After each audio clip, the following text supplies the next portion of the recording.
অধিবেশন শেষে দিল্লি থেকে ফিরেই রঘুনাথগঞ্জের রানীনগর কাটান পরিদর্শনে যান জঙ্গিপুরের সংসদ সদস্য খলিলুর রহমান। এছাড়াও সঙ্গে ছিলেন রঘুনাথগঞ্জ ১ নম্বর ব্লকের বিডিও সহ সেচ দপ্তরের আধিকারিকগণ। ভাগীরথী নদীর পাড়ে ধস নামায় যোগাযোগ বিচ্ছিন্ন হয়ে পড়েছে।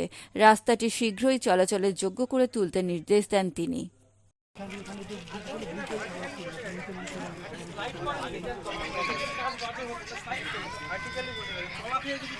এই মুহূর্তে আমাদের যে পার্লামেন্ট, সেই পার্লামেন্টে অধিবেশন চলছে আর কি।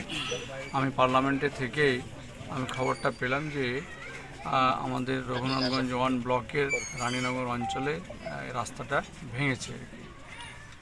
আমাকে কেউ ভিডিওর মাধ্যমে পাঠিয়েছিলেন আর কি। তো আমি সেখান থেকেই আমি আমাদের জেলার যিনি আমাদের প্রশাসনিকের কর্তা, তেনাকে আমি ডিএম সাহেবকে আমি চিঠিতে জানিয়েছিলাম যে এর তাড়াতাড়ি রাস্তাটা তৈরি করার ব্যবস্থা হোক।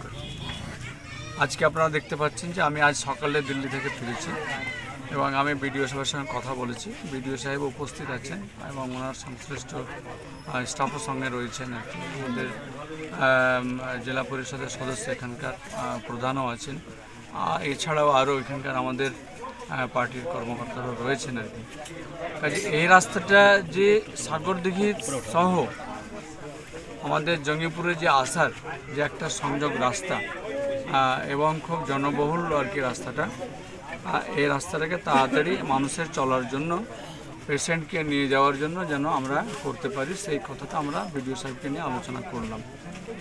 কিছু টেকনিক্যাল বিষয় রয়েছে আর কি, সেগুলোকে আমরা আজকের মধ্যে আশা করছি কথা বলে আমরা এটাকে কমপ্লিট করব। তারপরে যেন অন্ততপক্ষে মানুষ চলাচল যাতায়াতের একটা রাস্তা তৈরি হয়ে যায়, সেই কাজটা হবে। পাশাপাশি এর পার্মানেন্ট সলিউশন এই রাস্তাটা, সেটাও আমাদের যে রাজ্য সরকারের যে উইংস ইরিগেশন ডিপার্টমেন্ট আছে, সেই ইরিগেশনের সঙ্গে আমাদের জেলা শাসকও কথা বলছেন, আমরাও কথা বলছি যেন তাড়াতাড়ি একটা রাস্তা বের করে আর কি এই রাস্তাটাকে মানে পাকাপাকিভাবে এই রাস্তাটা হয়, তার একটা ব্যবস্থা করানোর জন্য আমরা এগোচ্ছি আর কি। সেই সঙ্গে বিডিও সাহেবও নিজের উদ্যোগে তিনিও প্রচেষ্টা করছেন যে এই রাস্তাটা পার্মানেন্টলি একটা সলিউশন হোক।